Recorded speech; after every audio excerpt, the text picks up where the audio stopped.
Hi everyone, my name is Alyssa. I'm here with you at the plant farm. We've done a couple workshops these last couple months of making Kokedama balls.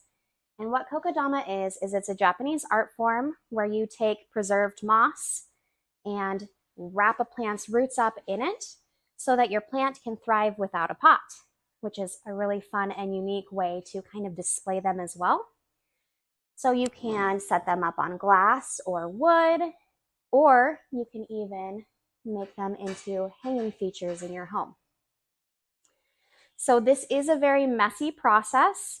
We've got a bunch of stuff up here. We've got the plant that we are going to Kokedama today. I have water, extra soil.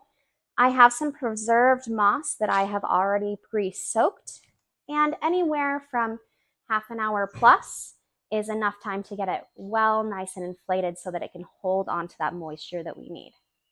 We also have a pair of shears and twine.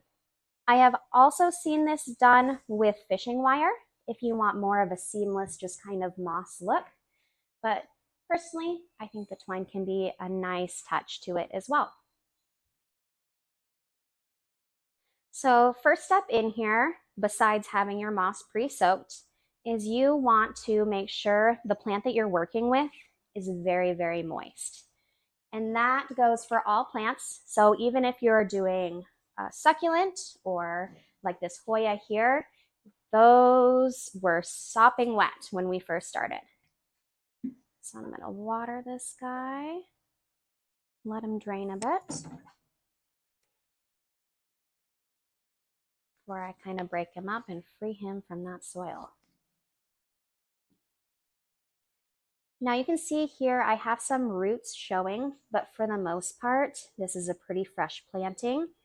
And I am not going to have to use any additional soil from over here.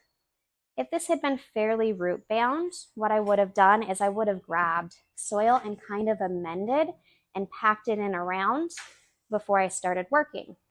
But since this one's okay, I am just going to start kind of pre-forming and smashing it into that ball shape that we want to get.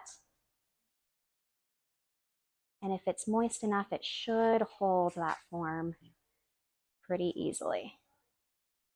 So this is kind of what you're going for. We have plenty of room to grow left, but a really good start. I'm going to set that off. And next, I am going to grab out a good amount of moss, wring it out just like you would a washcloth, and set out a sheet.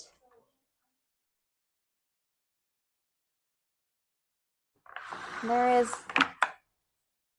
no perfection in doing this, so just kind of start off with a good amount. I'm creating about a ½ inch thick sheet and laying it out and just kind of guessing how much I might need for this. I have more over here, and I'm going to actually pre-wring some out, so if I need to add some more in, I can do that quite easily.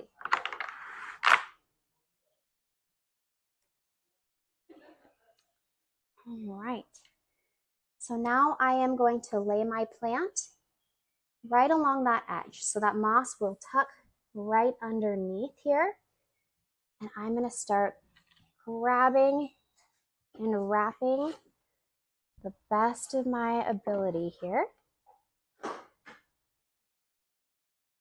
I actually had a little too much moss, so I'm going to pull some extra off. I'm going to reform and push and condense in. If it's easier to do this outside for you, go for it. It's kind of fun to be able to make a mess and enjoy that part of the process too. I'm going to reset him down. It's time for twine. So with this, I want to end up here because I kind of like the foliage to hide that knot at the end. So I'm just going to lay the twine down and begin to wrap around.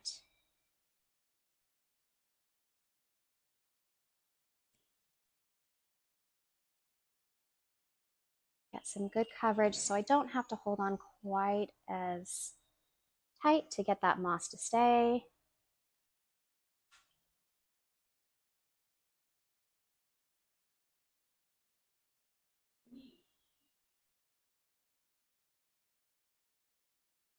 What's really neat about Kokedama is you can use pretty much any type of plant you want from high to low water.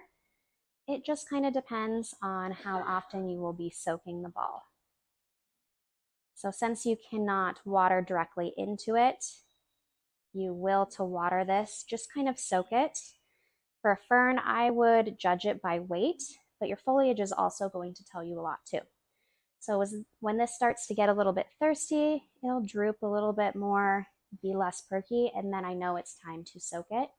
Do the same thing with the pothos here, and definitely by weight, whereas the Hoya can dry out quite a bit more than either of those. And I'll feel by leaves as well. You kind of have to look for those subtle signs.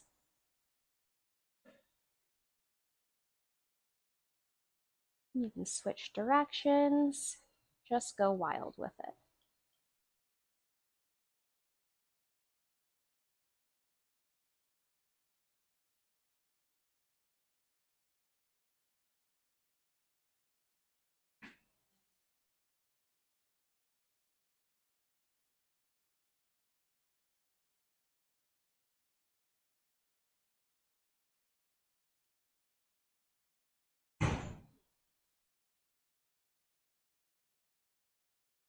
I'm nearly happy with this one.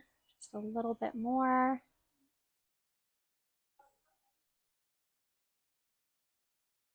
All right.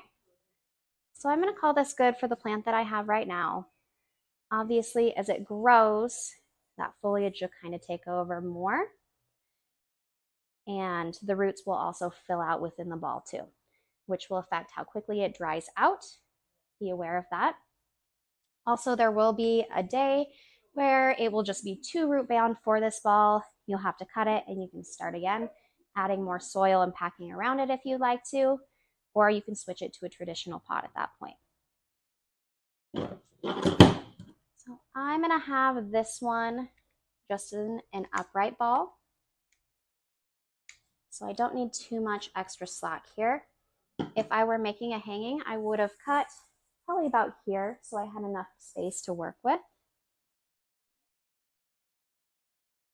I am just going to find a space in here where I can loop this twine underneath another piece. Knot it up and have it be a little hidden by the plant as it grows.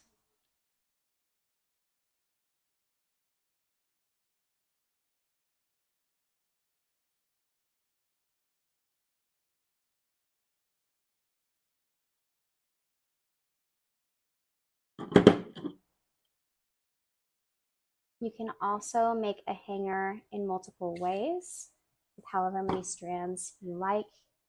I've done it by just looping. So I would have tied here, left that string long, and then looped and tied on this other side to create a little hanger. You can also do it at an angle, like with this one. So with this one, I looped in 3 different spots, and the plant actually hangs out sideways as opposed to coming out of the top here. So all different ways to kind of customize. You can use dyed moss to give it a different look, different colored string. So many options in doing this. If you do this project, we would love to see what you come up with. Feel free to tag us. We also have care instructions on our website for different kokedama. And thank you for joining us today.